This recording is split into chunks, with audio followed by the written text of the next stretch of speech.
And we should also remember, God is a powerful God. So, lahat ng tao kilala niya. Yep. Kung wala sa heart mo talaga na makilala si Jesus Christ, manampalataya kay Jesus Christ, sumunod sa salita ni Jesus Christ, 'di ba? Hindi ka pipilitin ng Diyos. I think lahat pa rin tayo kinausap ng Diyos. Gumawa ang Diyos ng paraan para ilapit tayo kay Jesus Christ. Pero yung tao na magre-respond nun. And of course, dahil alam ni God ang heart natin. Sabi nga sa 1 Samuel, 'di ba? God is looking into the hearts of men. Alam niya ang nilalaman ng puso ng tao.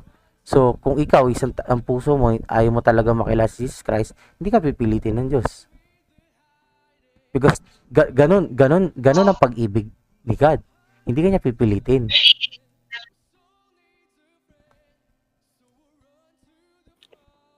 Yun. Kaya mapalad tayo kapag tinanggap natin yung paanyaya ng Diyos sa atin.